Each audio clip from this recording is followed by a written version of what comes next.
बांधेंगे क्या?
साधु बोले माला नुरोनिया साधु बोले माला नुरोनिया माईचा मुलाला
Oh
साधुबोध झाला नुरवणी या ठेला ठाईत मुराला अनुभव कापुराच्या वाती उजळल्या ज्योती थाईच समाप्ती झाली जैसी मोक्ष रेखे आला भाग्य विनटला मोक्ष रेखे आला भाग्य विनटला साधूचा अंकिला हरिभक्त ज्ञानदेवा गोडी संगती सज्जनी हरी दिसे जनिवणी आत्मतत्वी हरिमुखे म्हणा हरिमुखे म्हणा हरिमुखे म्हणा हरिमुखे म्हणा पुण्याची गणना कोण करी पांडुरंगा करू कथा मनवा दुसरे चरण संतांचिया दुसरे चरण संतांचिया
दुसरे चरण संतांच्या त्यांच्या कृपादाने कथेचा विस्तारू बाबाजी सद्गुरु दास तुका ओम नमो ज्याद्या वेद प्रतिपाद्या जय जय संवेद्या आत्मरूपा देवा तुझी म्हणे सकलार मती प्रकाश म्हणे निवृत्तीदास अवतार विजयांचे क्रिया स्मरण होय सकल विद्येचे अधिकरण ते जीवन दुसरे चरण श्री गुरूंचे नमस्कारण्यात ओम ब्रह्मानंदम परम सुखदम केवलम ज्ञानमूर्ती धन्वातीतं गगन सदृशं तत्वास्यादिलक्ष्यम् एकं नित्यं विमलं चलं सर्वादि साक्षीभूतं भावातीतं त्रिगुणरहितं सद्गुरु तं नमामि श्रीपादनाथं गुरुराजवर्यं मोक्षो नाम ज्ञानदानैक्यदक्षं भूति क्षेत्रे निवासिनं तं नमामि वेदविन्दावरिष्ठम् ॐ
नमो ज्ञानेश्वरा करुणाकरा दयाळा तुमचा अनुग्रह राजरो पवन झालो चराचरी मी कला कुसरी काहीच नेने बोलतो वचने अति भाविका एका जनार्दनी तुमचा दास त्याची आस पुरवावी तुमचा अनुग्रह राजरो पवन झालो चराचरी साधुबोध झाला नुरोनिया ठेला ठाईच मुरारा अनुभव हरिमुखे म्हणा पुण्याची गणना कोण करीन प्रस्तुत प्राप्त प्रसंगी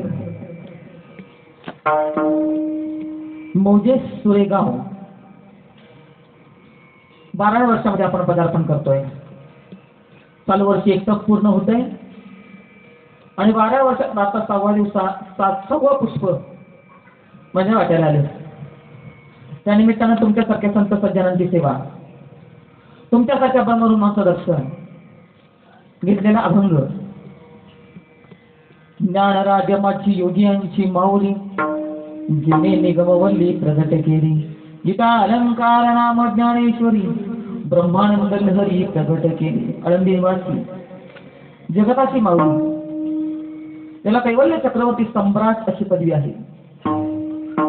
त्या माऊलींचा हरिपाठ प्रकरणातील हा सर्वांचा कानपाठ तोंडपाठ असणारा अभंग. विठ्ठल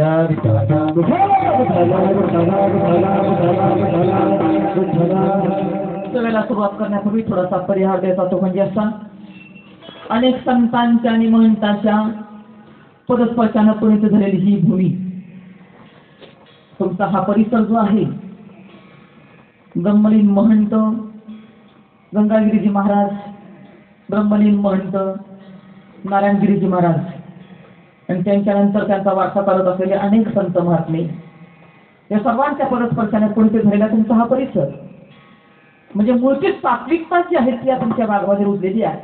तिथं संतांची पावलं पडतात, तिथं काहीतरी अधिष्ठान असतं, तिथं संतांचं पाऊल लागलेलं असतं, तिथे कुठेतरी समाज मनामध्ये एक भक्ती सात्विकता रुजलेली असते. आणि म्हणून तुम्ही पहिलेच असणारे भक्तिमय वातावरणामध्ये ह्या सप्त्याची सुरुवात झाली आणि आता 6वा दिवस हरिपाठ प्रकरणातील अभंग तुमच्या सर्वांच्या पाठातला असणारा अभंग आहे. पण अभंग सोडवण्याकरता मात्र तुमच्या पुढे उभे राहिलेले नाही. अभंग सोडवणं हा माझा विषय नाही. तर अभंगानुसार जीवनामध्ये एक साधूची कृपा होती आणि साधूची कृपा झाल्यानंतर जीवनमुक्त पितेचा अनुभव ज्या साधू संतांनी घेतला, त्या अनुभवापर्यंत तुम्हाला आम्हाला कसं जाता येईल याच्यासाठी सप्त्याचं नियोजन आहे. हा सप्ताह कशासाठी आहे?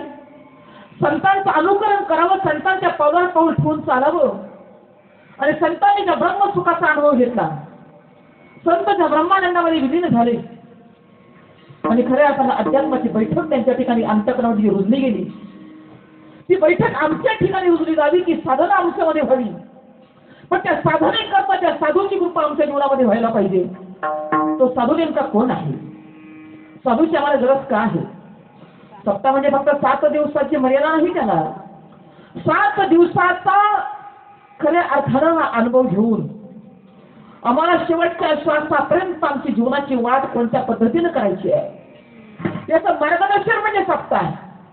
सप्ताह म्हणजे 2 तास करमणूक नाही, 2 तास करमणूक नाही. सप्ताह म्हणजे तुम्हाला विनोद सांगून हसवण्याचा मार्ग नाही. तुम्हाला पटेल असं सांगणं म्हणजे सप्ताह नाही. तुम्हाला नाही पटलं तरी चालेल, नाही पटलं तरी चालेल, पण जो आमच्या जीवनाचा फैसला आम्हाला करायचा आहे ना, तो फैसला म्हणजे ज्ञानेश्वरी, गाथा, गीता, जेवढा संत वाङ्मय आहे, त्या संत वाङ्मयामध्ये मनुष्य त्याला आलेल्या जीवाला शिवस्वरूपाला प्राप्त होण्यासाठी, त्याला ब्रह्मस्वरूपाला जाता यावं म्हणून जे मार्गदर्शन साधू संतांनी केले, ते मार्गदर्शन म्हणजे या सप्त्याच्या 7 दिवसाच्या माध्यमातून साधू संतांनी जे दुकान घातलेलं आहे, भक्ती मुक्ती फुगासाठी किंवा घातला दुकान, एका जनार्दनी मांडले दुकान, देतो मोलाला सर्व. साधू संत सांगतात या 7 दिवसाच्या माध्यमातून तुम्हाला भक्ती, मोक्षाचा मार्ग, मुक्तीचा मार्ग, जन्ममरणाच्या फेऱ्यातून सुटण्याचा मार्ग, भगवत प्राप्तीचा मार्ग आणि साधूचा वरदास्त मस्तकार पडल्यानंतर कर्म निवृत्तीचा मार्ग, पाप पुण्याच्या पलीकडे जाण्याचा मार्ग, वासना परिवर्तनाचा मार्ग आणि वासना परिवर्तनाचा मार्ग म्हणजेच या 7 दिवसामध्ये केलेलं मार्गदर्शन आहे. आणि या 7 दिवसाची पुंजी घेऊन आम्हाला आमच्या आयुष्याची वाटचाल करायची आहे. मी वाटचाल करत असताना निवृत्तीनाथासारखा एक महान महात्मा जीवनामध्ये प्राप्त होतो आणि त्या महात्म्याचा वरदास्त मस्तकार पडला, परिवर्तन झालं आतून बाहेरून. भक्तीच्या माध्यमातून बाह्यरंग नुसतं बदलून चालत नाही बरं. तो बाह्यरंग नको. तर कबीर महाराज सांगतात, ऊपर से तो खूप बनी अंदर की तो खुदा जाणे. बाहेरचा बदलणं म्हणजे परमार्थ नाही बरं. त्याला आतून बदलायला पाहिजे. आणि आतून बनवण्याचा जो मार्ग आहे ना ते माझ्या साधू संतांकडे आहे. आणि म्हणून आमच्यासारख्यांचं ऐकू नका. पण काय केलं ज्ञानोबाने भक्तीमध्ये, काय केलं तुकोबाने मोक्षाच्या मार्गासाठी. तो मार्ग आमच्या जीवनामध्ये आम्हाला जोपर्यंत सापडत नाही ना तोपर्यंत आम्ही ऐकलं फिरायला असतो. आम्हाला जायचं पहिलं फिरायला. झोपू नका बरं का, झोपू नका. करता तुम्हाला जर विनोद सांगून हटवायची सवय असेल ना तर ते माझ्याकडनं होणार नाही. कारण त्या ज्ञानेश्वरीमध्ये एक विशुद्ध मंडळी आहात. या ठिकाणी साई चरित्राचं पारायण चालू आहे. आणि कोणाचं आणि कशाचं? ज्ञानेश्वरीचं पारायण आहे. त्या साई चरित्रामध्ये किंवा ज्ञानेश्वरीमध्ये एखादी ओळी अशी आहे का की ती वाचल्यानंतर आम्हाला पोट धरून धरून हसायला येतं? किंवा तुकोबांच्या गाठ्यामध्ये अशी एक ओळी आहे, एखादा अभंग आहे का तो आम्हाला निवड विनोदच वाटतो? असं आहे का कुठे? मग नेमकं काय झालं? हे परिवर्तन काय झालं? या धर्म प्रसारकाने नेमकी धर्माची व्याख्या का बदलली? जगाला धर्म का कळत नाहीये? आणि जगाला धर्म न कळण्याचं कारण या व्यासपीठावरचे धर्माचे वकील जर गैरहजर असतील ना तर जगाला धर्म कळणार नाही. म्हणून व्यासपीठावरची ड्युटी आहे जीवाला धर्म सांगणं. आणि फैसला करणं, आपल्या जीवनाचा फैसला व्हायला पाहिजे. धर्म नेमका काय आहे आणि फैसला करण्यासाठी हा सभा मंडप आहे. हा सभा मंडप नुसतं खाण्यासाठी नाही बरं का. म्हणजे कीर्तनाला खायला 60 आणि कीर्तनाला 8. पण तसं नाही मला वाटलं. मला असं वाटलं की गावावर गेल्यानंतर असं लक्षात येतं खायला 60 आणि कीर्तनाला 8 आहे की नाही. पण आज तसं वाटत नाही. बरंच परिवर्तन झालंय. म्हणजे तुम्हाला चूलबंद आवाज का आहे तो तुम्ही घरी स्वयंपाकाच्या नादी लागून आहात नका, तुम्ही भांडी घासाच्या नादी लागू नका. पण तुम्ही मंडळ जेवा आणि ऐका. पण काही जण जीवन घरी जाऊन झोपतात, हे विशेष आहे की नाही. तुम्ही भांडी घासू नका, तुम्ही चूल पेटवू नका. पण तुम्ही इथे येऊन जेवा आणि ऐका. ऐकण्यासाठी हा सत्याचं नियोजन केलेलं आहे. आणि म्हणून खऱ्या अर्थानं ज्ञानोबाने हरिपाठावरून सांगितलं जीवनामध्ये साधूचा बोध झाल्यानंतर जीव आतून बाहेरून कसा बदलून जातो. मग कोणाकोणाला ज्ञानोबाने सांगितलं हरिपाठ कशासाठी केला, हरिपाठाची निर्मिती का ज्ञानोबाने केली, हरिपाठ म्हणजे नेमकं काय आहे त्याचं मूळ पाया जर पाहिलं तर मूळ पाया गीता आहे. ज्यावेळेला कुरुक्षेत्रावर 18 औक्षयिणी सैन्यामध्ये असताना श्रीकृष्ण परमात्मा अर्जुनाला आत्मबोध ज्याच्यामुळे प्राप्त होतो तो आत्मबोध होण्यासाठी ज्या नामाची गरज आहे ते नाम श्रीकृष्ण परमात्म्यानं अर्जुनाला कुरुक्षेत्रावर सांगितलं. आणि कुरुक्षेत्रावर अर्जुनाला समाधी प्राप्त होते. कुरुक्षेत्रावर अर्जुनाला अष्टभाऊ तयार झाले. ज्ञानेश्वरीचा 9वा अध्याय नीट वाचा. ज्ञानेश्वरीतला 11व्या अध्यायातला 14वा श्लोक नीट वाचा. 9व्या अध्यायातला 34वा श्लोक, 11व्या अध्यायातला 14वा श्लोक. श्रीकृष्ण परमात्म्याने अर्जुनाला त्या नामाचा बोध केला. तर नामाचा बोध केल्यानंतर खऱ्या अर्थानं गीता जी आहे ती जगाला उद्धारण्यासाठी अर्जुन फक्त निमित्त झालेला आहे. अर्जुनाचे निराजे गीता प्रकाश श्रीराजे संस्थाना एवढे थोर होते फेडियले जगात. हे जगाच्या डोक्यावरचं ओझं उतरवण्यासाठी अर्जुन निमित्त झाला. जसं आपल्या दारामध्ये एखादी गाय बांधलेली असते आणि त्या गाईचं दूध असतं ना, ते गाईचं दूध आपल्या लेकरांना पाहिजे असतं. पण त्याच्यासाठी फक्त वासरू सोडल्यानंतर वासरू हे निमित्त मात्र असतं. पण आपल्या घरातल्या मुला लेकरांसाठी कसं दूध आपण वापरतो तसं अर्जुन हा निमित्त आहे. जगाला उतरण्याचं सामर्थ्य गीतेमध्ये आहे तर अर्जुन निमित्त आहे. अर्जुनाने गीतामुळे कृष्ण परमात्म्याने सांगितलं पण अर्जुन वासरू झाला. आणि पण गीतेमध्ये जग उद्धरण्याचं सामर्थ्य गीतेमध्ये आहे. पण जर एखाद्या जीवाला वाटलं माझा उद्धार व्हावा आणि तो मुमुक्षुत्व आपल्या ठिकाणी प्राप्त व्हायला पाहिजे बरं का. कारण का भक्तीचा अधिकारी कोण आहे, परमार्थाचा अधिकारी कोण आहे, तो मुमुक्षु आहे. मुमुक्षु म्हणजे कोण? त्याला मोक्षाची इच्छा आहे तो मुमुक्षु आहे. जो मोक्षाची इच्छा करतो तो मुमुक्षत्व, तीव्र मुमुक्षत्व सांगितलं. तीव्र मुमुक्षत्व जेव्हा आपल्या ठिकाणी प्राप्त होतं ना तेव्हा कुठे पुढचा मार्ग मिळत असतो. नाहीतर आपल्या दोन्ही गंदीवर हात आहे, प्रपंचही खरा आणि परमार्थही खरा.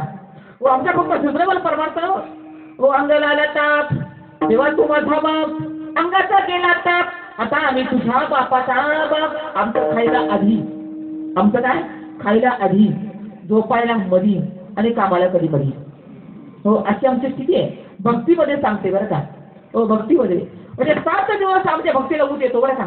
पण त्याच्यानंतर काळा झाल्यानंतर आमचा देव काळ्या पाण्यावर जातो का फाशीवर जातो तेच कळत नाही. मग देव नाही का संत संतांच्या ब्रह्मस्वरूपाचा अधिकार तुम्हाला प्राप्त व्हावा म्हणून कृष्ण परमात्म्याने कुरुक्षेत्रावर अर्जुनाला जी गीता सांगितली ती गीता आम्हाला अनुभवायला यायला पाहिजे. ती गीता पाठांतर करण्यासाठी नाही बरं का. पाठांतर करण्यासाठी गीता नाही करता ज्ञानोबारायानं त्याचं ट्रान्सलेशन का केलं जग उतरण्याचं सामर्थ्य गीतेमध्ये आहे. त्या ब्रह्मवाक्यानं, त्या ब्रह्मनामानं, त्या ब्रह्मस्वरूपाचा अधिकार जीवाला प्राप्त करून घ्यायचा असेल तर गीता अनुभवायला पाहिजे. आणि गीता अनुभवायला यायची असेल तर गीताचा संस्कृत मध्ये संस्कृत भाषा जगाशी कळेना मनोनी नारायण दयाली. म्हणणारे संस्कृत जगाला कळत नाही म्हणून, संस्कृत जगाला कळत नाही म्हणून ज्या कुरुक्षेत्रावर ज्या भगवंताने गीता सांगितली तोच भगवंत परत अवताराला येतो. कुणाच्या रूपानं? महाविष्णूचा अवतार सखा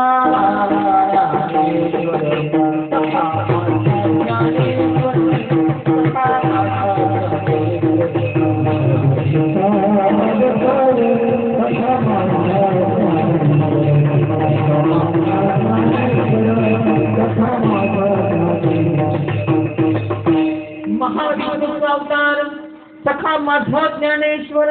कुरुक्षेत्रावर ज्या भगवान श्रीकृष्णानं जी गीता सांगितली तोच महाविष्णू या जगाच्या कल्याणाकरता परत आपली जागा सोडून आले बरं का. संत महात्मे आपली जागा सोडून येत असतात.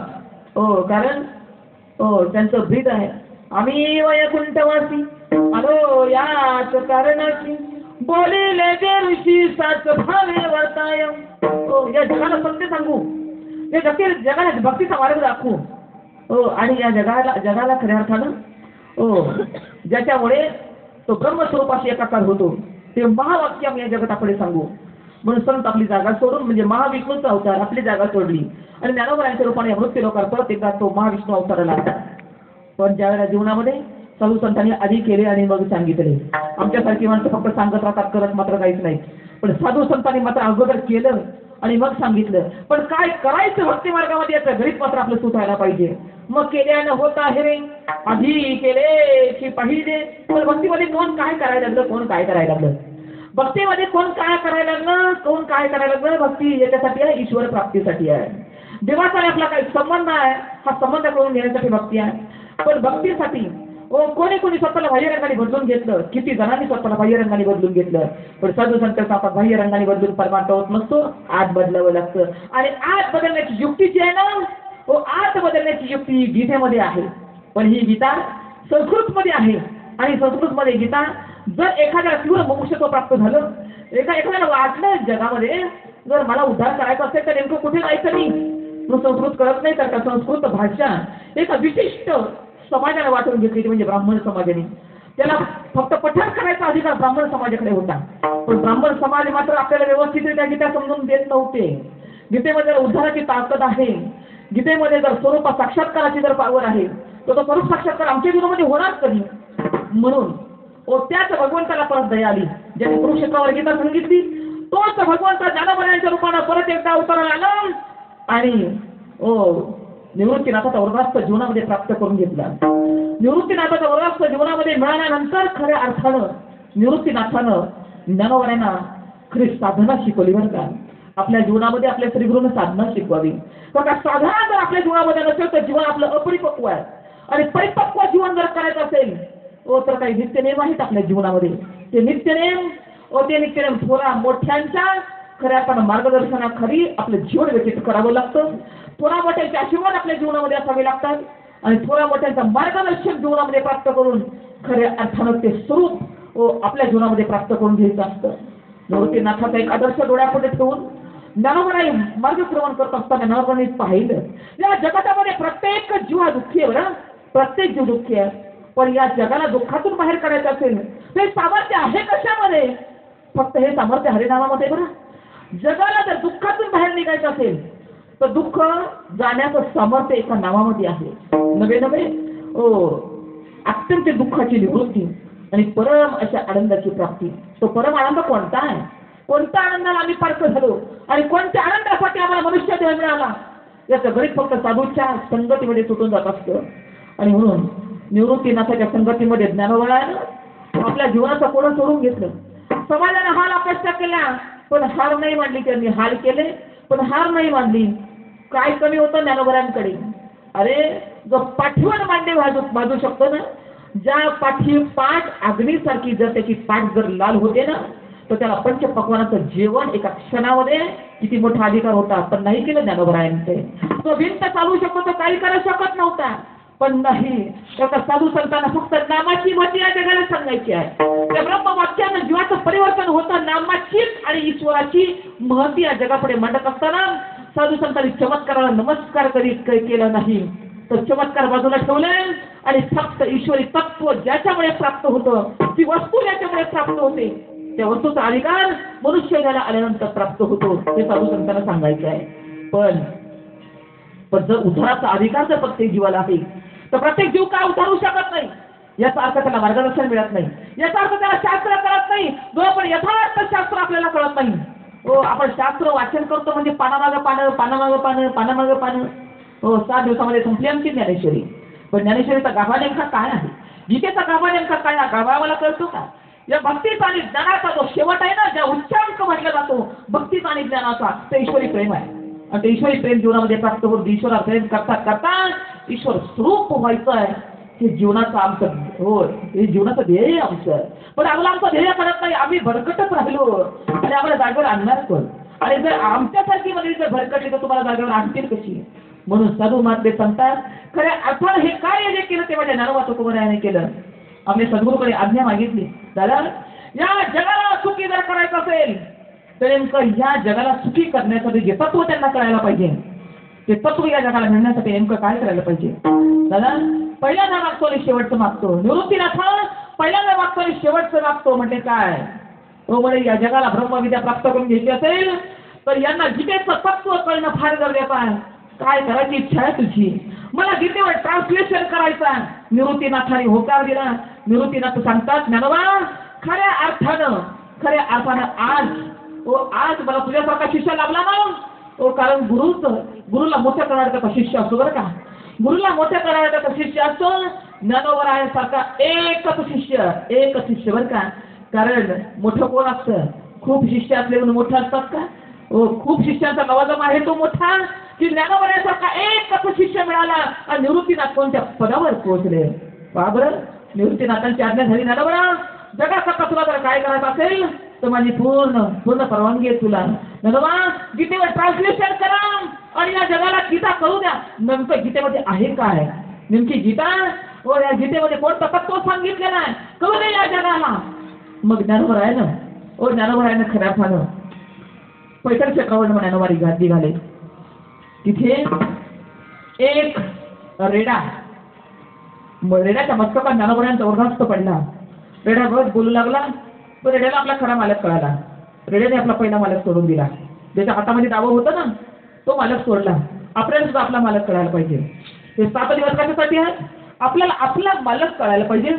मालक म्हणजे आपला घरचा धनी नाही बरं का, तो आपल्याला कळतो. आपल्याला घर बायका पोरं गाडी वाडी सगळा प्रपंच कळतो, पण ज्याने ज्याला मालक असतो तो मालक आपल्याला कळत नाही. त्या रेड्याला मालक कळाला, माझा खरा मालक संत आहे, माझा खरा मालक ज्ञानोबा आहे. त्याने ज्याच्या हातामध्ये दावा होता ना त्या मालकाच्या, ते सोडून दिलं आणि ज्ञानोबांच्या मागे चालत निवासाला आले. निवासात एक क्षेत्र असा की त्या ठिकाणी निवासाला सगळ्या ठिकाणी देवळासाठी खांब आहेत की नाही, देवळासाठी खांब आहेत. पण निवासा एक अशी भूमी आहे की खांबासाठी मंदिर आहे. मंदिरासाठी खांब नाही तर खांबासाठी मंदिर आहे. ज्या पैस खांबाला ज्ञानोबराय टिकून बसले आणि त्यावेळेला ज्ञानोबरायाने गीतेवर भाष्य करायला सुरुवात केली. एक दिवस पुढे जात होता, समाज ऐकत होता आणि ऐकता फार विभोर होत होता. ऐकता हे तत्व आहे बरं का. हे साधू संतांचं तत्व असं आहे की भाव विभोर होणं गरजेचं आहे. आणि ही कीर्तन प्रवचनाची मर्यादा कशी आहे? तुकोबराने सांगितलं, भक्ती ज्ञान वैराग्य विरहित गोष्टी न कराव्या. भक्ती ज्ञान विरहित गोष्टी न कराव्या. प्रेम भावे वैराग्याच्या गोष्टी निवडाव्या. प्रेम भावे वैराग्याच्या गोष्टी निवडाव्या.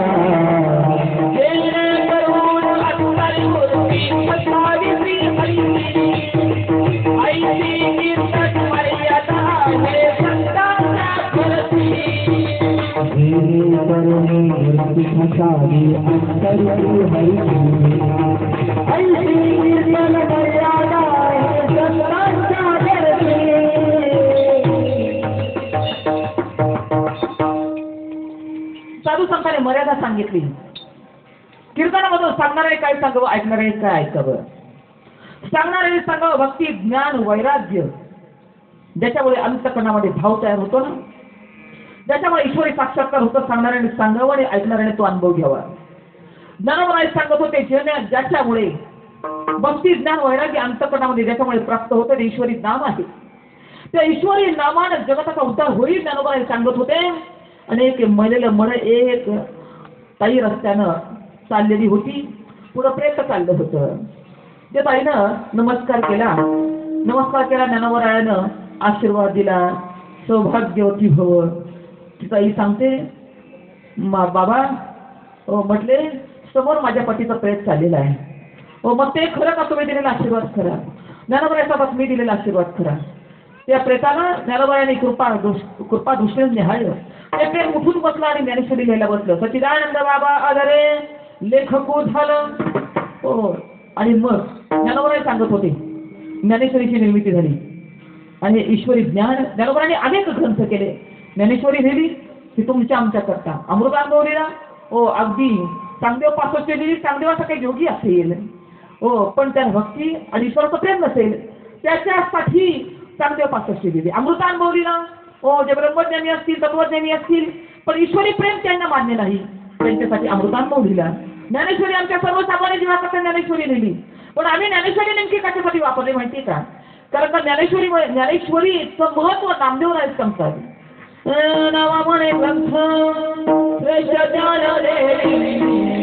नामा म्हणे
म्हणे ग्रंथ श्रेष्ठ ज्ञान देवी एकतरी ओवी अनुभवावी. काय झालं? झोपलेली नाही ते. ती झोप नाहीये. ते नेमकं काय आहे ना, याला ज्ञानेश्वरी आहे. नेमकं काय चाललंय ना, आणि ज्ञानेश्वरी याच्यासाठीच करून घ्यायची आहे. नेमकं काय करायचंय भक्तिशास्त्रामध्ये, भक्तीचा गाभा नेमका कोणता आहे हे जर कळालं ना, मग ती झोपली का जागी आहे तुम्हाला कळेल. विठ्ठला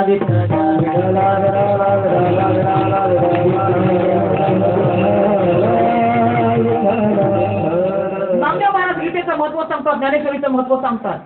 नामा म्हणे ग्रंथ श्रेष्ठ ज्ञानदेवी एकतरी ओवी अनुभवावी. म्हणजे एका ओवीचा अनुभव घ्या. म्हणजे ओवी नेमकी कोणती आहे, कोणती ओवी आहे, कोणत्या ओवीचा अनुभव घ्यायचा?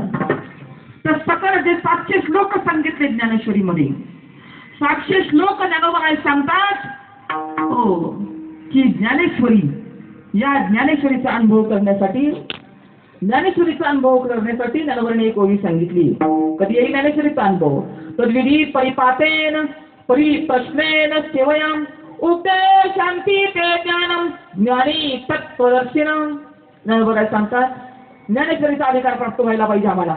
ज्ञानेश्वरीचा अधिकार म्हणजे कोणीतरी तत्वदर्शी महात्मांच्या गुणामध्ये यायला पाहिजे.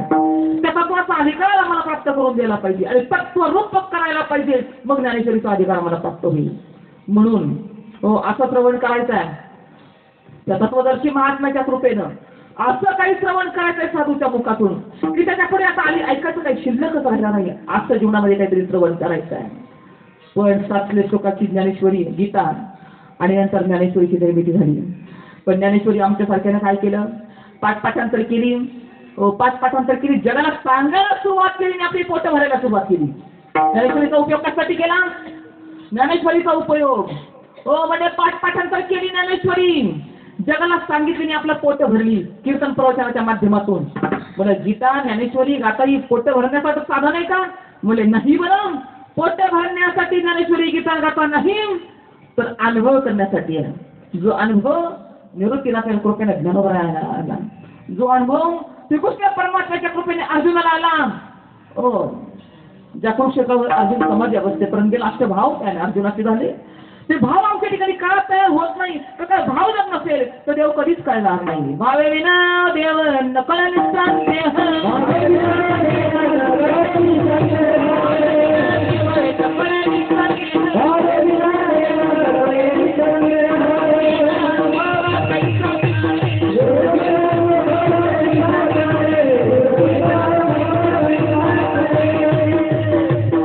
भावे विना देव नकळ निसंदेह, गुरु विना अनुभव कैसा. पण ज्ञानेश्वरी सुद्धा फक्त आम्ही ओव्या वाचल्या पण तरी नाही कळालं. नाही आम्हाला सवड नाही हो, सवड नाही. म्हटले रोज एखादा तरी श्लोक घरी वाचत का? म्हणे मारायला सवड नाही. हो, चला कीर्तनाला, अहो मारायला सवड नाही. मरायला सवड नाही म्हणल्यानंतर नेमकं काय करायचं आपण? परत ज्ञानोबरायानं काय केलं? हो, तीच ज्ञानेश्वरी 28 अभंगाच्या हरिपाठामध्ये आणून ठेवली बरं का. ज्ञानेश्वरी 28 अभंगाच्या हरिपाठामध्ये आणून ठेवली. अभंग हरिपाठ अति 28,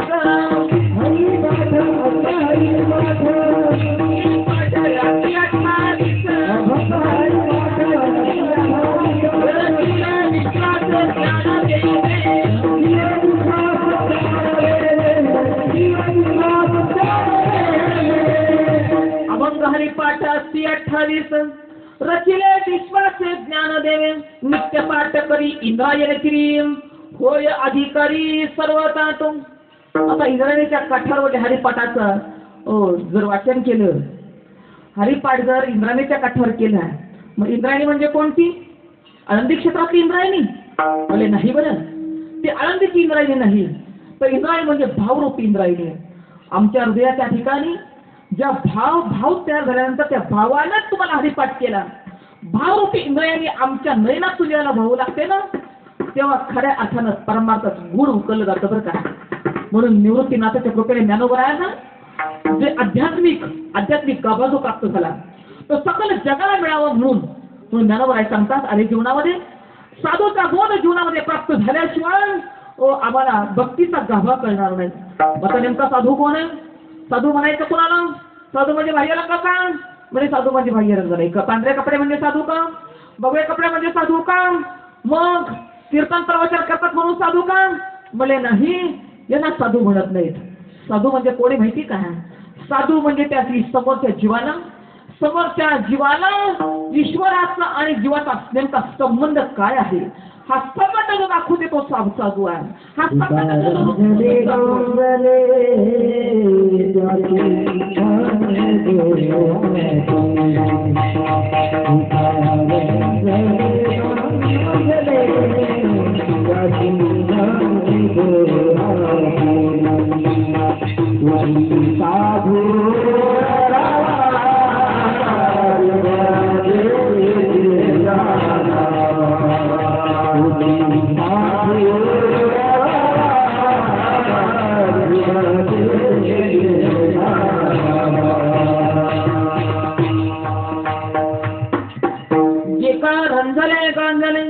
त्याची म्हणे जो आपुले तोची साधू ओळखावा देवतेची जाणावं. रंगला काढल्यानं नुसतं जवळ घेत नाही हो, तर त्याला आपणाच सारिके तरी ती तात्काळ जवळ नुसता जवळ घेत नाही, तर त्याला आपल्यासारखं जो करतो तो साधू आहे बरं.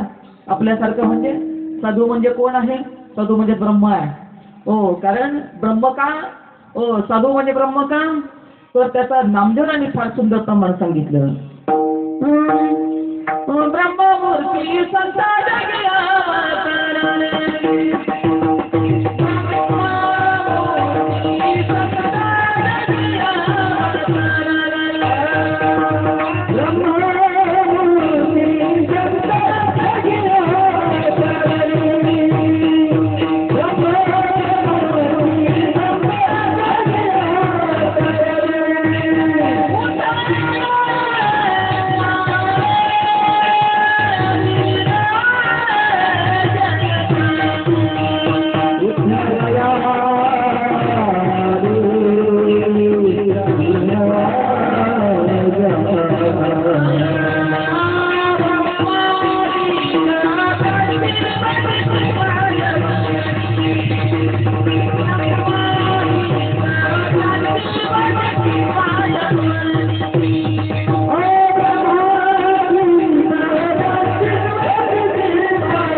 साधू म्हणजे नेमका कोण आहे? साधू म्हणजे ब्रह्म अक्षराला आलं.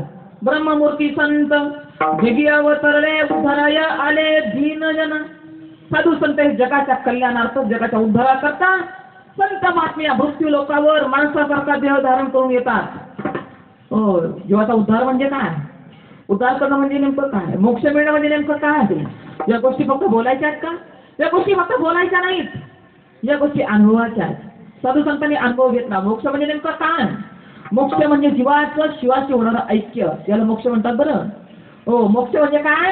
जीवाचं शिवाशी होणारं ऐक्य याला मोक्ष म्हणतात. ज्यावरची आसक्ती सुटणे आणि ईश्वराचा त्या ब्रह्मस्वरूपामध्ये रममान होणे, ईश्वराची एकरूप होणे, याला मोक्ष म्हणतात. आणि ज्यांना त्याला मोक्ष प्राप्त होतो, त्याचा उद्धार होतो, म्हणजे खऱ्या अर्थात तो जन्म मनाच्या त्याचं सुटून जातो. अशी स्थिती जीवनामध्ये प्राप्त करून घेण्यासाठी निवृत्तीनाथाची कृपा ज्ञानोबांच्या जीवनामध्ये झाली. आणि जगाला ते ज्ञान प्राप्त व्हावं म्हणून हराची काड्याची रक्ताचं पाणी केलं. आणि जसं आहे तसं शास्त्र, जसं आहे तसं बरं का ज्ञानोबांनी हरिपाठाच्या माध्यमातून तुमच्या आमच्याकडे मांडून दिलं. पण आम्ही हरिपाठ सुद्धा काय केलं? हरिपाठ सुद्धा आम्ही पाठ केला. हो, हरिपाठ आम्ही पाठ केला. हरिपाठाला आम्ही वेगळ्या चाली लावल्या. पण आम्हाला हरिपाठ करायलाच नाही. आता हरिपाठामध्ये ज्ञानोबांनी ईश्वराला प्राप्त करून घेण्याची जी युक्ती आहे ती ज्ञानोबांनी हरिपाठामध्ये मांडली. हो, कारण का भगवान परमात्म्याने आपला पत्ता सांगितला गीतेमध्ये, तो ज्ञानोबांनी ज्ञानेश्वरीमध्ये सांगितला. ज्ञानोबांनी भगवंताचा पत्ता सांगा, देव आहे कुठे, त्या देवाला प्राप्त करून घ्यायचा आहे ना. म्हणजे मनुष्य द्यायला आल्यानंतर आपल्याला ईश्वराचा आणि आपला काय संबंध आहे, हा संबंध आपल्याला कळायला पाहिजे. आणि संबंध करून घेणं आणि घेणं याला परमार्थ म्हणतात. मग साधू परमार्थ समजून देत असतो, संबंध समजून देत असतो, आणि जीवानं तो ब्रह्मसंबंध करायचा असतो. मग आता हो, ज्ञानोबा हरिपाठाच्या माध्यमातून तुमच्या आमच्या रोजच्या जीवनाची उदाहरण ज्ञानोबांनी सांगितली. अरे म्हटले, ओ ब्रह्म म्हणजे नेमकं काय आहे? ब्रह्म त्यालाच देव म्हणतात, त्यालाच आत्मा म्हणतात. आणि ते ब्रह्म सर्वांच्या हृदयामध्ये ओतप्रोत भरलेला आहे, सर्वांच्या हृदयामध्ये. कोण सांगतो माहितीये? ओ माझी मुक्ताबाई सांगते. ब्रह्मादित्य उघडे जगामध्ये, ब्रह्मादित्य उघडे, ब्रह्मादित्य उघडे जगामध्ये, ब्रह्मादित्य उघडे,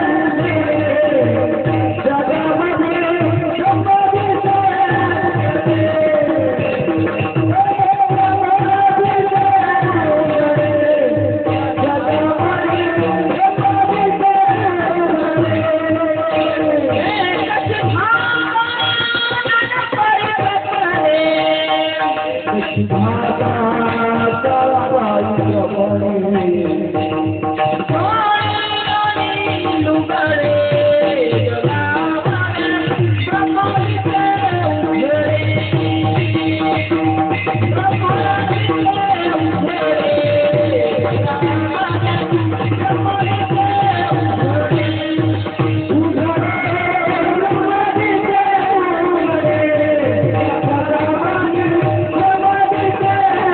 ब्रह्मादित्य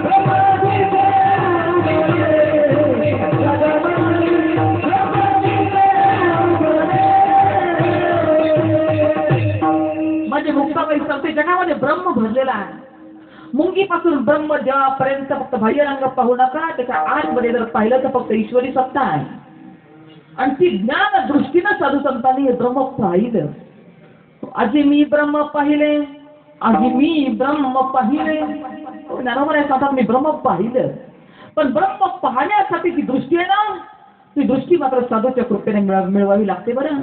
कारण का ब्रह्म पाहण्यासाठी ज्यारे आत्मा सुख उघडा ज्ञान दृष्टी, ज्यारे आत्मा सुख उघडा ज्ञान दृष्टी, ज्यारे आत्मा सुख उघडा ज्ञान दृष्टी, ज्यारे आत्मा सुख उघडा ज्ञान दृष्टी, या विना सावधी करू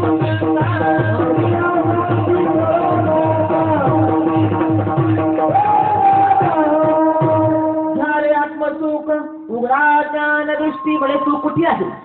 त्याला ब्रह्मसुख म्हणतात, त्याला आत्मसुख म्हणतात. ते कुठे आहे? म्हणजे तुमच्याच जवळ आहे. तर देव तुमच्या जवळ आहे, ब्रह्म तुमच्या जवळ आहे. साधू संतांनी पाहिलं ते ब्रह्म. म्हणजे या जगतामध्ये जगत मिथ्या आणि ब्रह्म सत्य. म्हणजे दिसत नाही ती वस्तू सत्य आहे. ती सगळ्यांच्या हृदयामध्ये, सर्वांच्या हृदयाची मी अमुक आहे ऐशी, जे बुद्धीत पुढे राहायची आज ना ती वस्तू मी का. भगवान परमात्म्याने आपला पत्ता सांगितला. भगवान परमात्म्याचा फोन नंबर 15वा अध्याय आणि 15व्या श्लोकामध्ये परमात्मा सांगतो मी सर्वांच्या हृदयामध्ये आहे.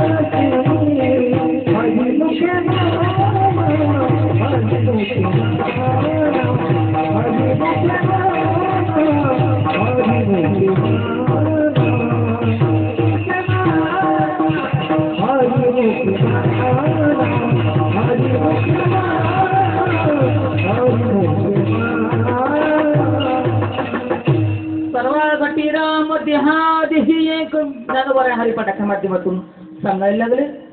सर्वांच्या हृदयामध्ये सर्व गटी राम देहा देही एक. पण ते पाहण्यासाठी ज्याला आत्माराम म्हणतात ना, त्याला पाहण्यासाठी ज्यारे आत्मसुख उघडा ज्ञान दृष्टी, या विना सावटी करू नका काही संत संग धरा. पूर्वीचा दोहरा उगवेल प्रारब्ध संत कृपे करोनी, प्रीती चक्र पाणी असू द्यावे. तुकोबाराय 12 रंगाच्या माध्यमातून सांगतात त्या ब्रह्मस्वरूपाला पाहण्याचा अधिकार जर मनुष्य देहाचा आहे, तर तिथपर्यंत जाण्यासाठी तुम्हाला जोपर्यंत दिव्य दृष्टी प्राप्त होत नाही, आणि दिव्य दृष्टी साधू संतांकडे होती, आणि साधू संत ती दिव्य दृष्टी या जगापुढे जगाला वाटण्यासाठी आली बरं का. ती दिव्य दृष्टी या जगाला वाटावी आणि जगाला त्या ब्रह्मसुखाची अनुभूती करता यावी म्हणून साधू संत जगाच्या कल्याणात या मृत्यू लोकांना अवतीर्ण झाले. पण नेमकं झालं काय माहितीये का? नेमकं झालं काय? किती साधू संत या मृत्यू लोकांना अवतीर्ण झाले, किती साधू संतांना आपण छळलं, ज्ञानोबांना समाधी घेणारे आपण भाग पाडलं. तुकोबारायांचं वैकुंठ गमन का झालं? नाथांना गोदावरी नदीमध्ये कशासाठी समाधी घ्यावी लागली? याचं नेमकं काय कारण आहे? याच्या मुळाची कोण आहे? याच्या मुळाची आपल्यासारखाच समाज आहे.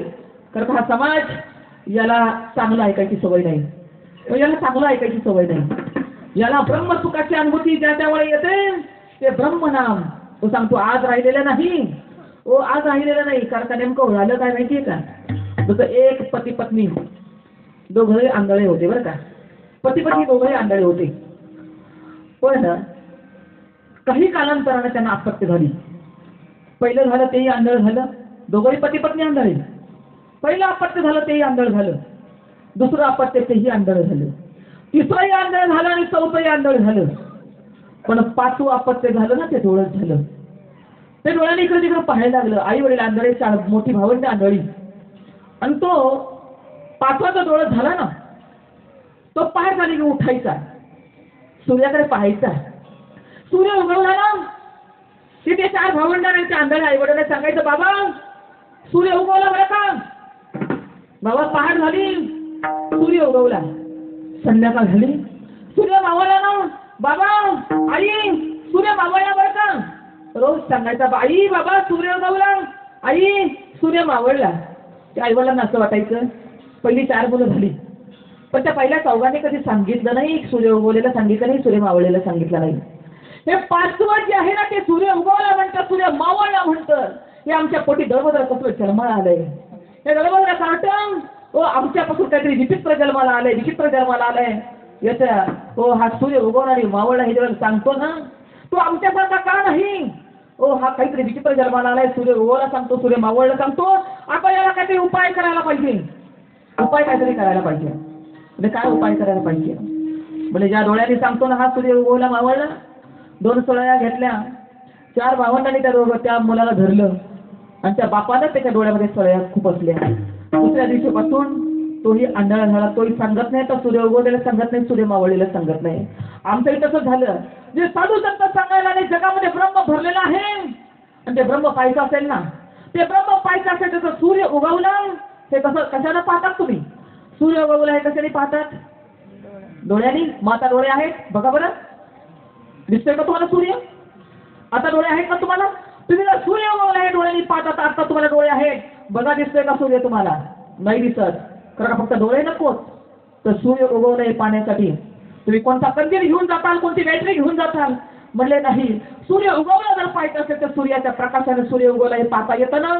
तो त्या जगामध्ये ब्रह्म भरलेला आहे. सूर्य उगवला हे सूर्याच्या प्रकाशाने पाहता येतं. तसं जगामध्ये भरलेलं ब्रह्म हे साधू संतांनी पाहिलं. पण ब्रह्माला पाहण्यासाठी त्या ब्रह्मनामाची गरज आहे. जो त्या ब्रह्मनाम जीवनामध्ये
घनदाट निशीमध्ये रात्र आहे. आणि रात्र कशाची. अंधकार कशाचा आहे. हा अंधकार आहे अज्ञानाचा. हा अंधकार आहे मी देह, मी करता, मी भोगता. जोपर्यंत कर्माचा कर्तात्व आहे तोपर्यंत अंधकार आहे. आणि म्हणून गुरु वचनानं तीच पहाट म्हणजे काय आहे. पहाट म्हणजे मोक्षाचा मार्ग आहे. पहाट म्हणजे त्या ब्रह्मस्वरूपाची अनुभूती आहे. त्या कैवल्याचा अधिकारी पद आहे. सच्चिदानंद स्वरूपाचा साक्षात्कार आहे. त्याला म्हणतात गुरु वचने. गुरुच्या वचनानंच पहाट होते. पण हा सगळा अनुभवाचा विषय बरं का. हा विषय बोलायचा इथून तरी बोलायचा हा विषय नाही. हा सर्व ज्ञानोबरांची ज्ञानेश्वरी, गीता, गाथा, हरिपाठा सगळ्या गोष्टींचा अनुभव आहे. म्हणजे साधू संतांनी अनुभव सांगायला आले. पण समाजाने नेमकं काय केलं. जसं तो मुलगा सांगतो सूर्य उगवला, सूर्य मावळला. पण तसे साधू संत सांगायला आले अरे जगामध्ये देव भरलेला आहे ना. तुम्ही देव आहात. तुकोबाराय सांगू लागले. तो काय म्हणे सांगू किती याच भगवंताच्या मूर्ती. पण आमच्यासारखी मूर्ख लोक म्हणायला लागले हे आम्ही कशाचे देव. आता कशाचा देव आणि कशाचा धर्म. म्हणजे ते ज्ञानोबा होते ते तुकोबा होते. म्हणजे डोळस माणसाला आंदोलन करण्यासाठी हा समाज कारणीभूत ठरतो. म्हणून समाजाला डोळस व्हायचं असेल तर साधूची कृपा जीवनामध्ये प्राप्त करून घ्यावं लागते. साधूचा बोध कानामध्ये पडला ना त्या बोधाला नाम म्हणतात बरं का. जसं सूर्य उगवला हे सूर्याच्या प्रकाशाने पाहता येतं तसा तो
आवडीने भावे हरिनाम घेची तुझी चिंता त्याची सर्व आहे. पण साधू संत सांगतात त्या ब्रह्मनामानं त्या ब्रह्मस्वरूपाचा अधिकार प्राप्त होतो. मग आता ब्रह्मनाम नेमकं कुठून मिळणार? कुठली जगाच्या पाठी कुठून मिळतं? तर त्या ब्रह्मनामाचं उगमस्थान जे आहे ना ते गुरुचं मुख आहे बरं का. गुरुच्या वाणीतून ब्रह्मनामाची उत्पत्ती आहे. गुरुच्या वाणीतून ब्रह्मनामाची उत्पत्ती होते आणि ब्रह्मस्वरूपाचा अधिकार त्या जीवाला प्राप्त होतो. कारण म्हणून साधू संतांनी अगदी तुमच्या आमच्या प्रपंचाचे उदाहरण सांगितले. जसं दुधामध्ये तूप आहे तसं तुमच्यामध्ये देव आहे. तशी उसामध्ये साखर आहे तसा तुमच्या देहामध्ये देव आहे. पण त्या देहातला देव ज्याला ब्रह्म म्हणतात, पण तो पाहायचा असेल तो अधिकार प्राप्त होण्यासाठी दिव्य दृष्टीनं त्या दिव्य स्वरूपाचा अधिकार प्राप्त होतो. म्हणून साधू संत सांगण्यासाठी आले.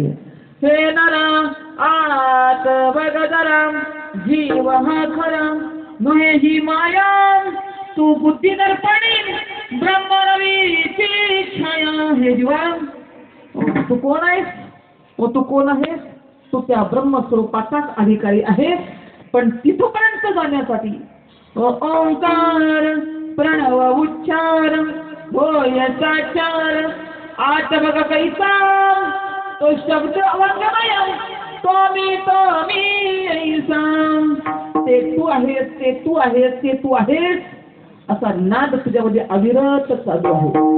पण त्या नादाची अनुसंधान साधण्यासाठी गुरुच्या मुखातून नामामृत करणारं पडावं लागतं. त्या नामाची अनुसंधान साध्य झालं की मग ते तू आहेस, ते तू आहेस असा बोध तुला आतमध्ये होतोय बरं. तो अखंड ध्वनी तुझ्या आतमध्ये चालू आहे. ते तू आहेस, पण ते तू आहेस या बोधापर्यंत जाण्यासाठी साधूच्या मुखातून तत्व बसी महावाक्य कानावर पडल्यानंतर ते तू असशील या बोधापर्यंत तुझं जास्तीत जास्त अनुभव तो राहील. तुझ्या जीवाचा जीवपणा संपून जाईल. जीवाचा जीवपणा संपून जाईल आणि खऱ्या अर्थाने तो जीव तो शिव होईल बरं. म्हणजे तू स्वतःला जे समजत होता मी देह आहे, मी माणूस आहे, तर तू माणूस नाही, तू ब्रह्म आहे. तर तू देह नसून तू आत्मस्वरूप आहेस. पण त्या स्वरूपाचा बोध त्या स्वरूपाची अनुभूती येण्याकरता साधूच्याच मुखातून तो बोध कानावर पडला ना की मग मात्र ते तू आहेस याचा बोध जीवनामध्ये प्राप्त होतो.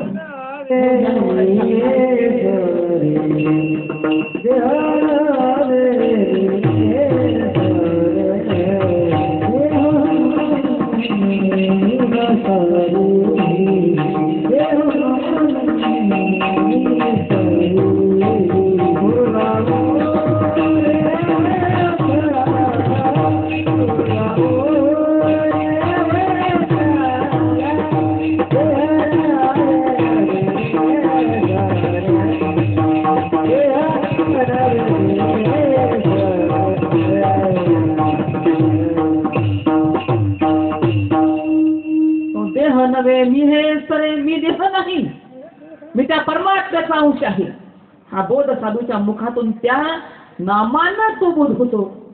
मग ज्ञानोबराय सांगतात साधूच्या मुखात तुझ्या बोधाला किती महत्व आहे आपल्या जीवनामध्ये. ज्ञानोबराच्या जीवनामध्ये किती महत्व होतं. आणि निवृत्तीनाथाचा बोध जीवनामध्ये प्राप्त झाला म्हणून ज्ञानोबराय समाधी अवस्थेपर्यंत गेले. बाबाजी चैतन्याचा बोध जीवनामध्ये प्राप्त झाला म्हणून तुकोबराने देऊळगाव सोडला आणि भंडारा डोंगरा जाऊन तुकोबराय समाधीस्थ झाले किंवा साधना करू लागले. म्हणून आमच्या जीवनामध्ये साधना शिकवणारा साधूच आहे. समाधी अवस्था पण देणारा साधूच आहे. आणि क्रिया अनुभवावी लागते बरं का, अनुभवच आहे. ज्ञानोबराय सांगतात खऱ्या अर्थानं साधूचा बोध जीवनामध्ये प्राप्त झाला ना की मग मी माझे मावळो सर्व तू तुझे उगवता मी तू पण जगन्नाथा हो ये कशी तत्वता माझं आहे ना ते संपून जातं. मी माझे मावळ सर्व तो तुझे उगवता त्या ब्रह्मस्वरूपाचा अधिकार जीवाला प्राप्त होतो. मी देह हे करून जातं कारण का आधी देह काय करा देहा संबंधी पसारा ओ देहच खरा नाही. देहाच्या संबंधानं आपल्या मनाला गोष्टी खऱ्या कशा असतील पण सत्य आहे. सत्य तू विठ्ठल त्या सत्याचा अंगीकार जीव करेल पण साधूचा बोध जीवनामध्ये प्राप्त झाला. मग ज्ञानोबा सांगतात अभंगाचा पहिला चरण अभंगाचा पहिला चरण साधू बोध झाला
जीवाची नेमकी स्थिती काय व्हायला पाहिजे साधूच्या संगतीमध्ये.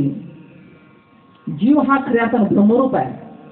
जीव ब्रह्मरूप आहे पण आम्ही जीव हा जगाच्या पाठीवर वेगळं अस्तित्व निर्माण करू पाहतो. पण साधूने जाणलंय जग ब्रह्मरूप जाण हे तर साधूचे लक्षण जग ब्रह्मरूप आहे. मुंगीपासून ब्रह्मदेवापर्यंत प्रत्येक जीव हा त्या ईश्वराचा अंश आहे. पण त्याला ईश्वराकडे जाण्यासाठी त्याला कोण तो मार्गस्थ व्हायला पाहिजे बरं का. हो ईश्वराकडे जाण्यासाठी तो जीव मार्गस्थ व्हायला पाहिजे. पण नेमका कोणता मार्ग आहे ईश्वराकडे जाण्यासाठी आणि तो मार्ग सांगण्यासाठी साधू तो सद्गुरूच्या रूपाने या जगतामध्ये येऊन खऱ्या अर्थानं आम्हाला मार्गदर्शन करतात. आता म्हणा सद्गुरु आलोनी संसारी सद्गुरु वासोनी संसारी संसारी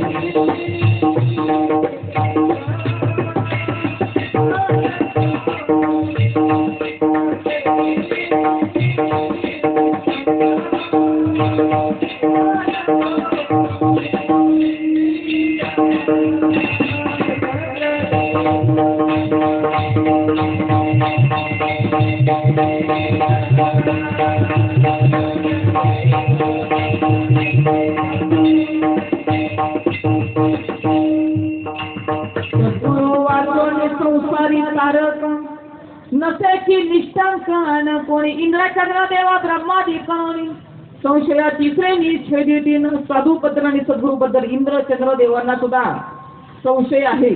तुम्ही आम्ही माणूस आहोत आपल्याला संशय नसणार का. पण संशयाहुनी थोर पाप नाही आणि घोर ही का विनाशाची वाखूर प्राणी असे. म्हणून जीवनामध्ये साधूचा बोध जर झाला तर जीवाचं अस्तित्व नेमकं काय आहे, जीव नेमका कोण आहे, याचा अनुभव त्याला येत असतो. म्हणजे त्याला एक पाहण्याची वेगळी दिशा मिळाली पाहिजे. तो जो मार्गस्थ व्हायला पाहिजे, मार्गस्थ व्हायला पाहिजे म्हणजे नेमकं काय व्हायला पाहिजे जीवाच्या ठिकाणी. तर दृष्टांत त्यांनी सांगितलं. समुद्र आहे, समुद्राच्या पाण्याचा वडवडा लावाच्या अग्नीमुळे बाष्पीभवन होतं आणि बाष्पीभवन झालं की त्या समुद्राच्या पाण्याची वाफ होते. वाफ जशी जशी वरती वरती जाते तसे काही ढग बनतात. ते ढग इतरत्र विखुरले जातात, ते आपल्या गावावर पण येतात. गावावर आलेल्या ढगांना वारा लागला की पाऊस पडतो. पाऊस आपल्या दारामध्ये पडतो. दारामध्ये पडलेला पाऊस व्हायला लागतो कुठे, वाहता वाहता तो गटारीला जातो. गटारीतून तो पाऊस व्हायला लागतो, तो नाल्याला जातो. नाल्यातून तो पाऊस व्हायला लागतो, तो नदीला जातो. नदीतून तो पाऊस व्हायला लागतो, नदी कुठे जाते, समुद्राला जाऊन मिळते. तो पाऊस आला होता कुठून आणि चालला कुठे. समुद्र, वाफ, ढग, पाऊस, मग गटार, नाला, नदी आणि समुद्र. म्हणजे तो पाऊस जिथून आला ना तिथं त्याला वाहण्याची दिशा कळाली. तो समुद्रामध्ये ज्या वेळेला शिरला ना, समुद्रामध्ये जेव्हा तो पाऊस शिरला ना तेव्हा ती नदी त्या समुद्राची एवढी एकरूप झाली की नदीचं वेगळं अस्तित्व राहिलं नाही. ही भीमा आहे, ही बाबा आहे, चंद्रभागा आहे, मुळा आहे, मोठा आहे, गोदावरी आहे. कारण का तिचं नाव ती मागं टाकते आणि समुद्राची एवढी एकरूप होती की त्याची समुद्रच होते. तसं जीवाचं नेमकं अस्तित्व काय आहे, जीवन आपला जीव पण मागं टाकून त्या ईश्वराचा आणि माझा काही संबंध आहे. जसं संबंध नदीला कळाला माझा आणि समुद्राचा जवळचा संबंध आहे, तसं जीवाला कळायला पाहिजे माझा आणि ईश्वराचा जवळचा नेमका संबंध काय आहे. आणि या संबंध करून घेणं आणि देण्यासाठी माझे साधू संत या मृत्यू लोक अवतीर्ण झाले. आणि मग साधू संत जाणतात की नदी नदी सागराची एकरूप होते. तसा साधूचा बोध जीवनामध्ये झाला ना की जीवाचं अस्तित्व राहत नाही. मग न उरोणी ठेला काहीच मुरला अनुभव जीव त्या परमात्म्याशी एवढा एकरूप होतो. आणि एकरूप होत असताना भक्तीच्या पेठेमध्ये जीवाचं आणि शिवाचं मिलन होत असतं. बरं, भक्तीच्या पेठेमध्ये ही क्रिया बाह्यरंगाची नाही. साधूचा बोध झाला, तो कानावर पडला आणि साधनेला जेवढा जीव लागला ना त्या साधनेतून जे प्रक्रिया घडते तो आज पाहतो, नामस्मरण करतो आणि मग त्या साधनेतून त्याला अनुभव येतो. जीव आणि ब्रह्माचं ऐक्य होतं. कुठे होतं, भक्तीच्या पेठेमध्ये. मी माझे आणि भोवाणे, मी हरपलो मी पणे, मीच भेटलो सद्गुरु वचने, आनंदतेने उल्हासे सद्गुरु वचन कैसे हो अलौकिक, मीच माझे भोगिले निजसुख, मीच माझ्या सुखाला विन्मुख झालो होतो. पण साधूची कृपा झाली आणि साधूने माझ्या नावात तर सुख मला सापडून दिलं. बरं, पण कसं बोटानं दाखवू तुला, घे अनुभव गुरुच्या बोला. ज्यावेळेला त्या आत्मसुखाची रमवान होतो, आत्मसुखाला रत होतो ना तो जीव, त्यावेळेला त्या जीवाचा जीवपणा जातो आणि जीव स्वरूपाशी एकरूप होतो. नव्हे तो शिवच होतो. म्हणजे नेमकं काय होतं, तो फक्त 3 मिनिटाच्या कडे समुद्राच्या काठावर फिरायला गेले. आणि फिरायला गेल्यानंतर फिरता फिरता समुद्राकडे त्या 3 मिनिटाच्या कडेने पाहिलं.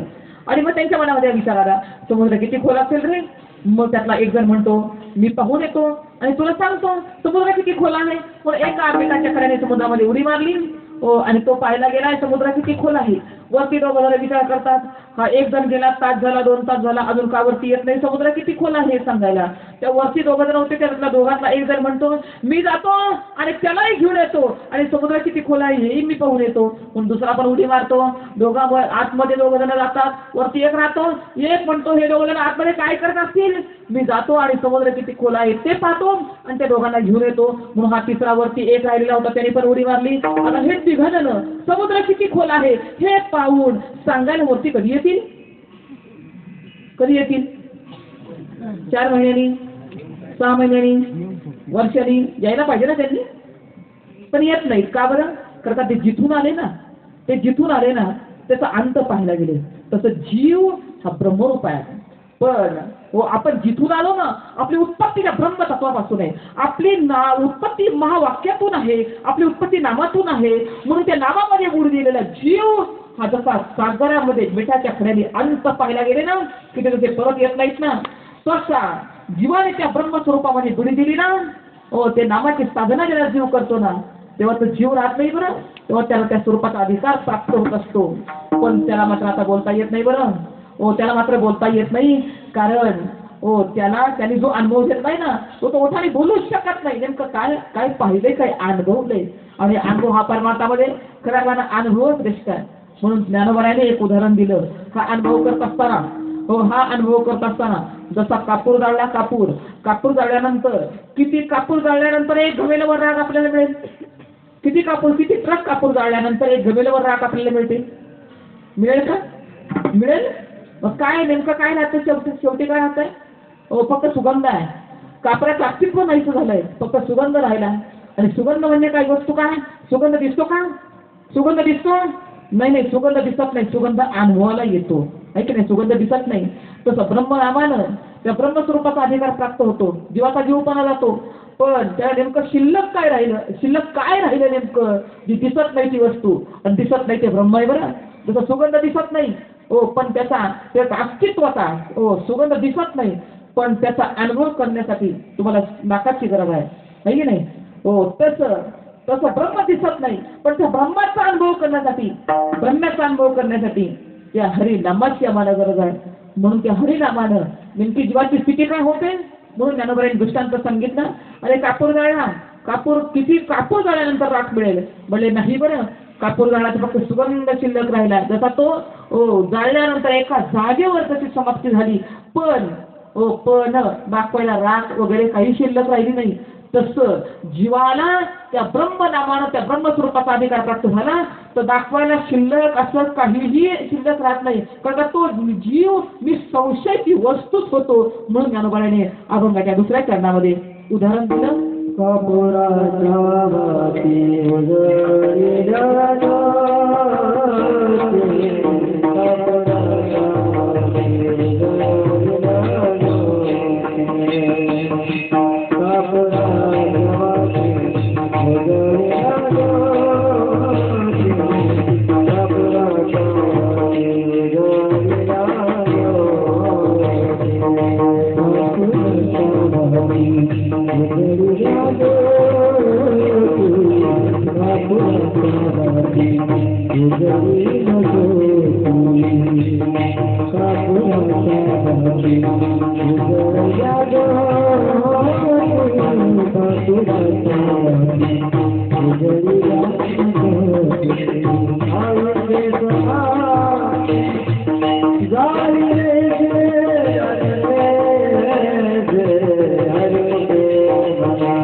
समाप्ती झाली की ज्ञानोबाने दुसऱ्या अभंगाच्या दुसऱ्या चरणामध्ये दृष्टांत कापडाचा सांगितला. काय का शेवटी जसं शिल्लक काहीच राहत नाही ना, तसं जीव निसंशय ब्रह्म झाल्यानंतर शेवटी शिल्लक काय राहिलं? म्हणजे काहीच नाही राहिलं. पण तशी स्थिती जीवनामध्ये प्राप्त करून घेण्यासाठी साधूचा बोध व्हावा लागतो. म्हणजे संप्रदायपूर्वक नाम जीवनामध्ये प्राप्त झालं कारण का गुरु शिष्य याचा बोध ठसण्यासाठी त्याला संप्रदाय लागतो बरं का. त्याच्याशिवाय बोध ठसत नाही. गुरु शिष्य संप्रदायाचा खऱ्या संप्रदायाचं नाम लागतं, संप्रदायाचा बोध जीवनामध्ये प्राप्त व्हावा लागतो, तेव्हा हा अनुभव येतो.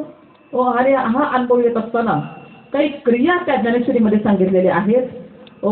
त्या क्रिया नेमक्या कोणत्या आहेत? जीव आणि हा ब्रह्म हा एकरूप होत असताना नाथाने भागवतामध्ये फार सुंदर वर्णन केलं. चुकलिया माय पता संकटी एकाएकी भाऊ काळे झाले भेटी तव चाले जीवी पोटी आणि वार रुदन. जीव आणि ब्रह्म अनंत जन्मापासून चुकलेले आहेत, एकमेकाला विन्मुख झाले. तर साधूच्या बोधानं जीव आणि शिव हा जर सन्मुख झाले तर मग जशी आई आणि लेकरू भरल्या बाजारामध्ये चुकावं आणि बऱ्याच दिवसानंतर त्या आईला आपलं मूल भेटावं तेव्हा जसं ते थैतऱ्यात करून मूल आपल्या आईकडे पाहून नाचत असतो किंवा आई त्या मुलाकडे पाहून जशी डोळ्यातून अश्रू गळत असते, तसं जीवाच्या ठिकाणी होणारा थैतयाट आहे. त्या ब्रह्म्याला पाहिल्यानंतर अनंत जन्मापासून त्या ब्रह्मस्वरूपाच्या अधिकारासाठी हा जीव खऱ्या अर्थानं आसुसलेला आहे. त्याला त्या स्वरूप स्थितीचा अनुभव करायचा आहे. पण साधूच्या बोधानंतर तो ज्याला अनुभव येतो भक्तीच्या पेठेमध्ये माय लेकराचं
मद संगाती मार्ग दाविला नीट भ्रांती समोर गेली दिसू लागली वाट नाचात प्रेमचंदे चालू लागल सपाट एका राजरागणी पावलो पंढरी बेट.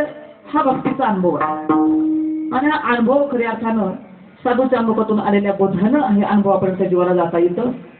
म्हणून ज्ञानोबा आहे सांगतात खऱ्या अर्थानं ज्याला ही स्थिती जीवनामध्ये प्राप्त होते अंतःकरणामध्ये भक्ती ज्ञान वैराग्य किंवा भाव अवस्थेमध्ये त्या जीवच्या ज्याला प्राप्त होतो अंतःकरणामध्ये ईश्वरी प्रेम तयार होतं.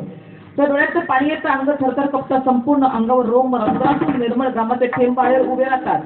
म्हणजे हा जो अनुभव आहे ज्ञानेश्वरीमध्ये गीतेमध्ये गाथेमध्ये दासबोधामध्ये कोणताही ग्रंथ जर घेतला तर अष्टभावाचं वर्णन भाव अवस्थेचं वर्णन त्या ठिकाणी आलेलं आहे. म्हणून भक्तीच्या पेठेमध्ये ज्याला हा जीव भाव विभोर होतो. भाव विभोर म्हणजे देहावर राहत नाही तेव्हा देहाचा विसर पडतो आणि हरिनामाची जवळ एकरूप झालेला जीव त्या ब्रह्मांडामध्ये नाचू लागतो गाऊ लागतो उड्या मारू लागतो. ही स्थिती ज्याला जीवनामध्ये प्राप्त होते तेव्हा खऱ्या अर्थानं त्याला मोक्षाची वाट खुली होते. बरं का, मोक्ष मिळाला असं मी म्हणणार नाही, मोक्षाच्या वाटेने तो निघालेला आहे. मोक्षाची वाट जसं इथून जर आपल्याला येवल्याला जायचं आहे, येवल्याला आहे की नाही, आणि माझ्यासारखीला रस्ता माहिती नाही येवल्याला जाण्याचा रस्ता कोणता आहे. मी ग्रामस्थांना विचारलं मला येवल्याला जायचंय रस्ता कोणता आहे. ग्रामस्थांनी सांगितलं इथून सरळ जा आणि रस्त्याला लागा मेन रोड लागेल. मेन रोडला जाणारी औरंगाबादकडनं येणारी गाडी येवला मार्गे जाईल, त्या गाडीमध्ये बसा आणि मार्गस्थ व्हा. मग आता इथून जर रस्त्याला जाऊन उभं राहिलं मग येवला येईल का? उभं राहिलं म्हणून येवला येतो का? फक्त मार्गस्थ आहे हा रस्ता येवल्याला जातो याचं ज्ञान झालं म्हणजे मोक्षाच्या रेषेमध्ये तीच जीव आला. पण त्याला मोक्ष मिळाला असं म्हणताय मोक्षाच्या रेषेने चालला तर मध्ये जर तो नको त्या गोष्टीच्या नादी लागला परत देहा या स्थितीवर आला संसाराच्या नादी लागला तर मग मात्र त्याला मोक्ष मिळणं मुश्किल आहे. म्हणून मोक्षाच्या रेषेमध्ये तो येतो आणि त्या वाटेन तो वार्गस्थ होतो. म्हणून ज्ञानोबा राय सांगतात अरे तो मोक्षाच्या रेषेमध्ये आला आणि मग त्याच्या भाग्याचा काया पालट झाला.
भाग्य विनटला साधूचा अंकिला हरिभक्त हरिमुखे म्हणा पुण्याची गणना कोण करे विठोबा रखुमाई.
ज्ञानोबराने हरिपाठ प्रकरणातून किंवा ज्ञानेश्वरीतून सांगितलं हा अधिकार मोक्षाचा अधिकार प्राप्त करून घ्यायचा असेल तर ये मराठीची नगरी ब्रह्मविद्येचा सुकाळू करी घेणे देणे सुखाची वरी होऊ दे. या जगा प्रत्येक जीव हा ब्रह्मज्ञानाचा अधिकारी आहे.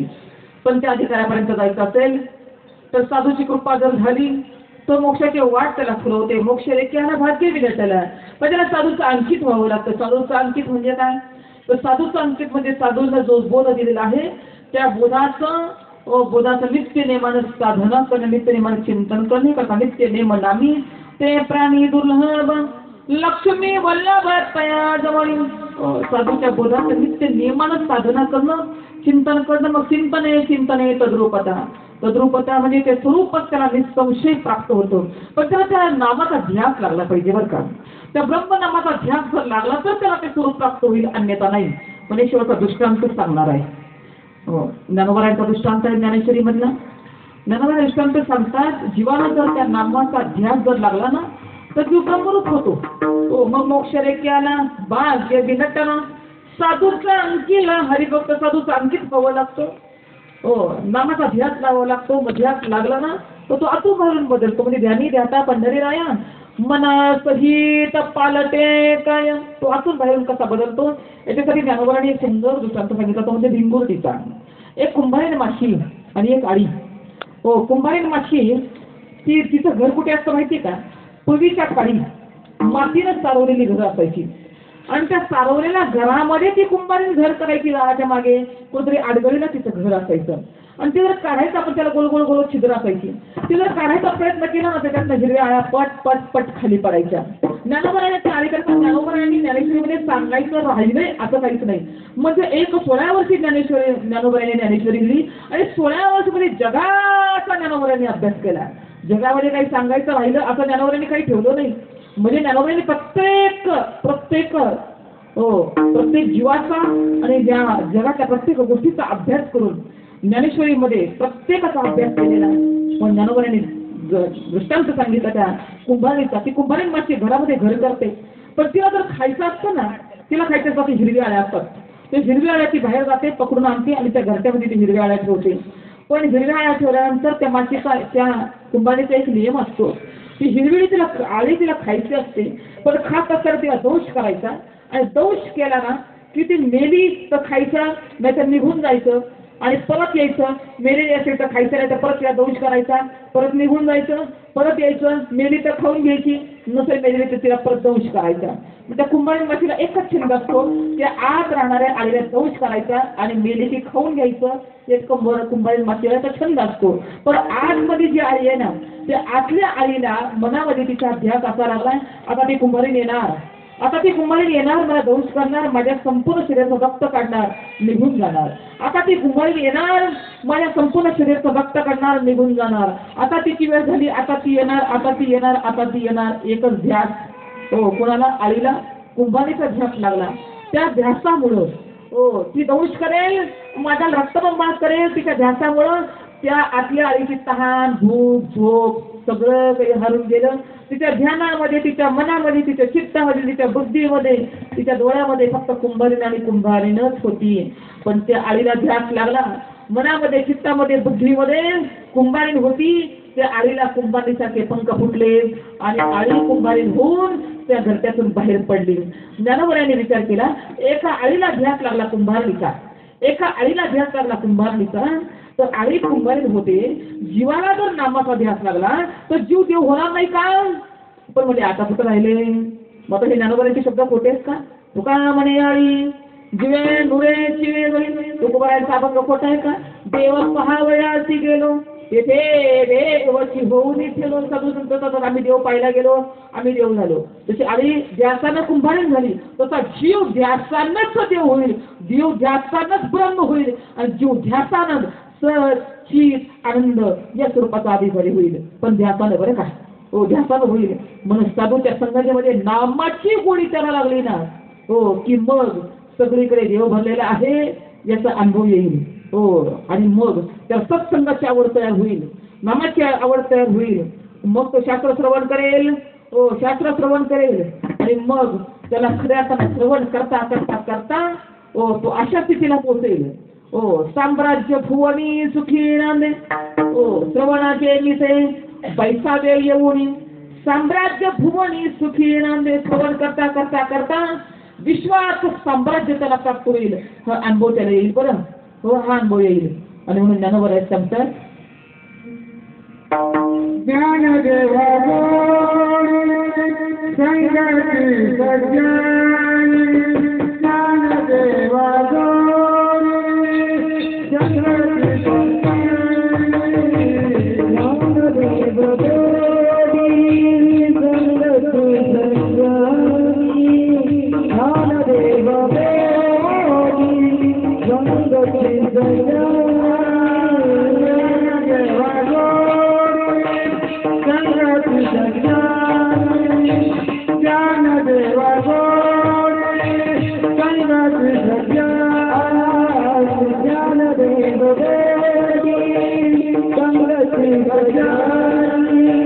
ज्ञान देव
संगती सज्जनी हरी दिसे जनी मनी आत्मतत्वी हरिमुखे म्हणा पुण्याची गणना कोण करी 12व्या वर्षात 6व्या दिवसाची सेवा माझ्या वाट्याला आली.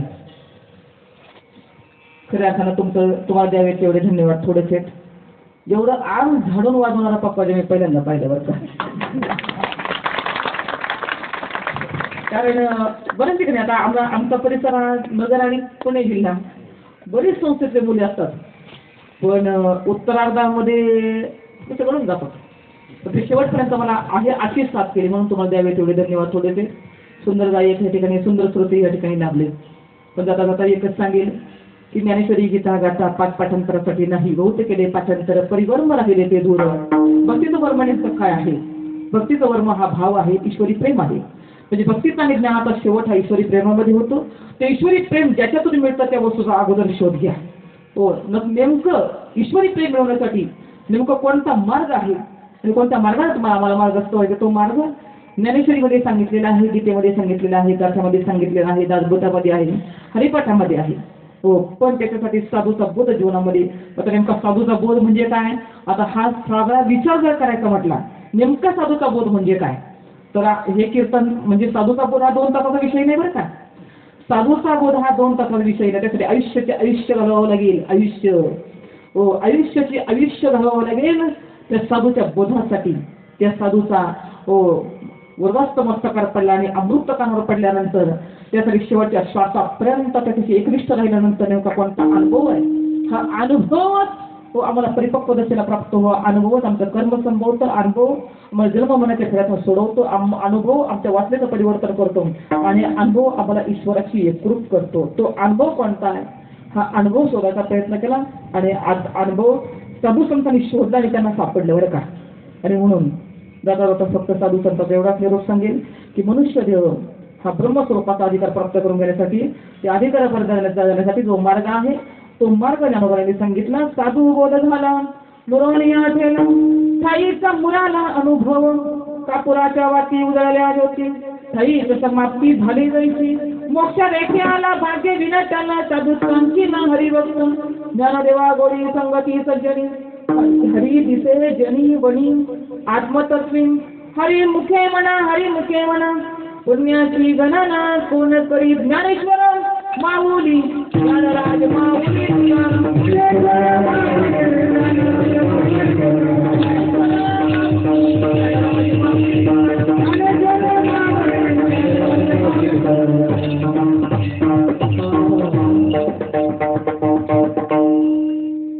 जय विठ्ठल जय विठ्ठल जय विठ्ठल.